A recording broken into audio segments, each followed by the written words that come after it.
देखिए, मैं आप लोगों को हर्षवर्धन के बारे में बताने जा रहा था। हर्षवर्धन जो कि एक रिसर्चर है, उसको डिप्रेशन से बाहर लाने के लिए मैंने उससे बहुत सी बातें की, तो उसने उन बातों में बहुत सी बातें मुझे एक हेल्थ से रिलेटेड भी बताई। जैसे कि ये बोलते हैं ना कि कोविड के समय बहुत से लोगों ने अपना अपना दिमाग लगा के वो सब वायरस को एक विपन की तरह ट्रीट करा कि भाई ये तो किसी दूसरे देश का बनाया हुआ एक जैविक हथियार है और जो भी है। तो लेकिन एक्चुअली वो बात ऐसी है कि जो इंटरनल सिस्टम तो बिगड़ा है, ये बात तो कंफर्म है। क्योंकि जो कोविड के पहले जो डेथ होती थी वो इस तरह की नहीं होती थी, सडन डेथ वाली बात जो है यंग एज में। और भी बहुत सारे फैक्ट्स हैं। तो लेकिन ये इसके लिए मुझे हर्षवर्धन ने बहुत ही डिटेल में एक बहुत अच्छी सी बात बताई है मुझे। उसने एक बहुत पुराना इंसिडेंस बताया है, जिसमें उसने एक न्यूज़ में एक 3 महीने तक एक ही जैसी उसने न्यूज़ देखी थी। वो न्यूज़ थी एक 16 साल के लड़के का ध्यान लगाने की न्यूज़ थी वो। मतलब उस लड़के का नाम था राम बोमजान। तो वो न्यूज़ लगातार 3 महीने तक टीवी चैनल पे, नेशनल चैनल पे आ रही थी, जिसमें ये बताया जा रहा था कि वो लड़का किसी पेड़ के नीचे ध्यान लगाए हुए बैठा है।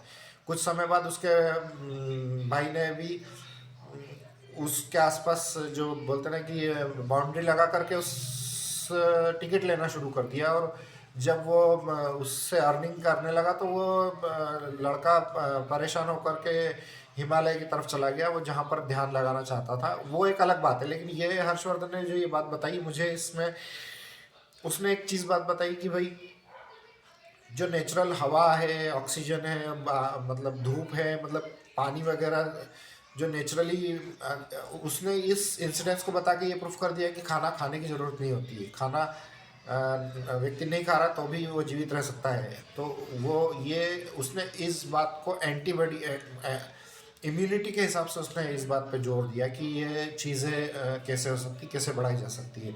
बहुत सारे केसेस में देखा जाता है, कई साधुओं को ठंड नहीं लगती है। कई सैनिक होते हैं सियाचिन के, वहाँ पर -26 डिग्री में वो मतलब होते हैं।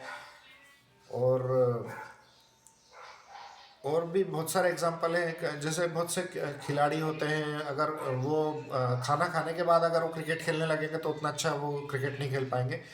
तो ये सारी चीज़ें जा कर के आपकी इम्यूनिटी और एंटीबॉडी पर डिपेंड करती है। और ये पेंडेमिक चले जाने के बाद भी लोगों का ध्यान उस तरह से नहीं गया। उन्होंने ये समझ लिया है कि और कुछ दूसरी प्रॉब्लम तो हो नहीं सकती। लेकिन आजकल वो जैसे कि नस दबने वाली सिचुएशन सुनने में आ रही है। लोग बाग मतलब इस तरह से थकान भी महसूस कर रहे हैं।